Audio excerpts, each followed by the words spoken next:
Hi! Do you know reading will become super interesting for you if you'll read with interest. I've seen many students they don't like IELTS reading module because either for them reading is time consuming, they don't like reading long texts, and they are not aware about the strategies how to use them. So in this video, I'll talk about super interesting strategies that all IELTS aspirants will be able to use and can resolve their issues related to reading. So stay tuned and keep practicing.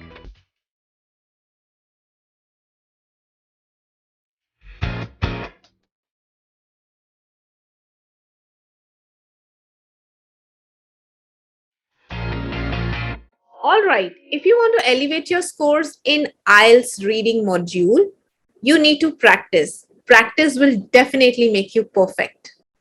So, promise this to yourself that after today's video, you will sit for a complete reading mock. Of course, you have to take care of certain things that I'll talk about it in this video. First thing is time management. You should know how much time you have to take and how many paragraphs will be there. What is the format of the test? So there are going to be 3 passages. You can choose to do any passage first and any passage in the last. I recommend you to choose these passages well in advance and do not think and decide at the time of exam. There will be 60 minutes given to you. There will be 20 minutes for each passage that you can spend. But I'll recommend you to spend 15 minutes in passage number 1. The remaining 5 minutes, you can keep it for passage number 3 because that's more challenging and more informative than passage number 1 and 2. Overall, there will be 40 questions. If you can't think of any answer in between, make a wild guess and choose it from the passage because answers are going to be from the passage. You are free to choose the passage you want to start from. You have 1 hour. You want to start from passage number 1, then 2, then 3, or in descending order. That's your choice, but practice well in advance. Do you know where you stand? I mean, out of 40, how many scores you want? How many band scores you want? Being a general student or an academic student? So make sure you are aware about it before you even start practicing. Do you need 7? Do you need 8 bands? What exactly your score should be? So please pause the video, first see which band scores you need. Apart from that, you should be aware about the variety of questions that will come in the reading passage. Could be anything. These are the mixture of questions that you can get in any passage, be it true, false, not given, list of headings, summary completion, sentence completion, diagram, flow chart with the options, without the options, could be any question.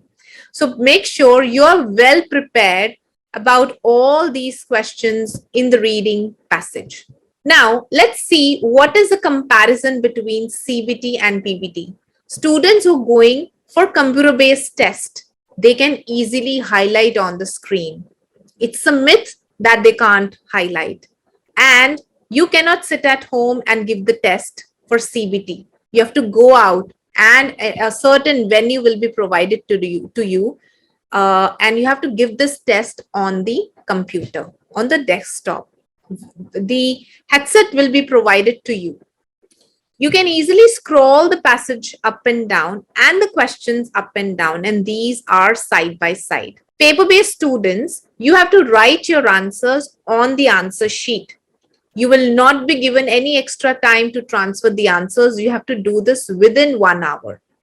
CBT students, you have to type your answers on the screen. You will not be given answer sheet to write. All right, let's do some exercises and let me tell you how you're going to find the answers. These are the questions I've taken. This is a true, false, not given, and that's a recent question. In true, false, not given, there are several strategies that students apply. Most renowned one is skimming and scanning. Do you know that always skimming and scanning do not help? Sometimes you have to read. So guys, do not go for any shortcut. Make a habit of reading. Know how to speed read, how you can read quickly and solve all your answers quickly. So let me show you how you can solve true, false, not given. First of all, you should know the meaning of true, false, and not given.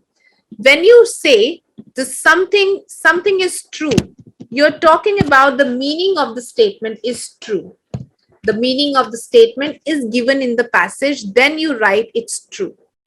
If the meaning of the statement is opposite or contradicting from the statement or the information given in the passage, you will write it's false. If certain information is not given, you will write it's not given. So by any chance, if you forget, please go back and reiterate the meaning of true, false, not given and get clarity and get the right answer. So the first question is, the first reported sighting of the Loch Ness monster was in 1962. First of all, I have to find this proper noun.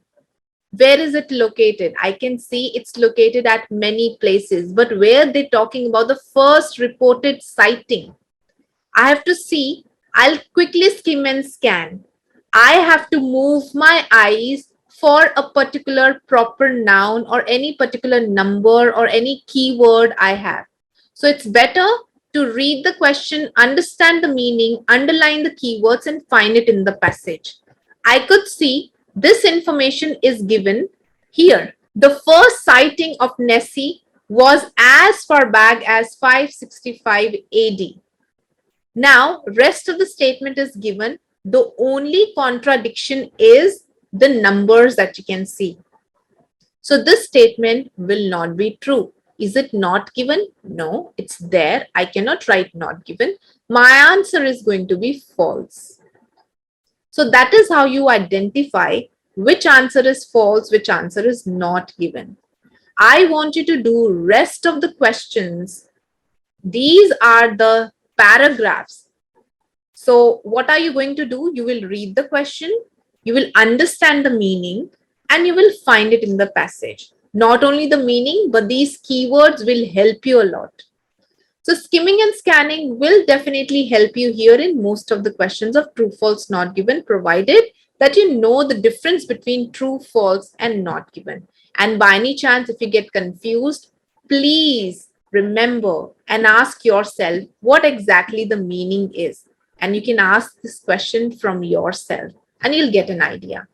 List of headings. This is second important question that students fail to answer. They are always confused between 2 to 3 headings. For example, this is the paragraph. If I have to get one heading, what that would be? I might get confused in more than one options. That is possible. But whichever you think is the closest one to this paragraph, that is your answer. How are we going to do this? Here, skimming and scanning would not work. You will get the answers by reading the first sentence and the last sentence of the paragraph, but you still have to go through the entire paragraph to read, and then you will get the answer. How you can get the correct answer? By knowing what is the main idea of this paragraph. That's it. That's it. You have to see what is the main idea and you have the answer with you. So for example, if you read this, you'll get to know that they are talking about how they have combat, right? So my answer will be common issues TPM was established to combat.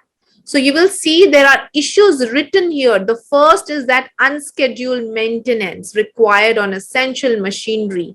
So it's not mandatory. You will get answers in the initial and the last sentence of the paragraph. So please learn how to do intensive reading. In the second paragraph, what heading would you like to give? This is all about the concept of TPM that was first developed in Japan in the late 1970s. So do you think this first sentence is suffice for me to underline the correct list of heading? No, I still have to go through the entire paragraph. So please go ahead and learn how to speed read. Move your eyes, and go through each and every sentence, take out the main idea of the paragraph. That's it. So for this one, it is talking about the development, it is talking about the maintenance of TPM, and its further explanation is given on TPM. So what do you think? Do you think unique focus of TPM is the right answer? Common issues, statistical weakness, the introduction of TPM is given. Since it's given it's first developed in Japan, I believe fourth is going to be the best suitable option. But still, if you want to read and go through rest of the options, you can go ahead and read rest. So please make sure that even if you get confused between 2 to 3 options, select the best possible one that is the closest to the paragraph. That's it. Please go ahead and do these, complete the other paragraphs and choose a suitable heading to rest of them. All right. So we learned that skimming and scanning is important, but deducing, paraphrasing, underlining keywords, synonyms, and prediction is also important. Apart from that, intensive reading is also important.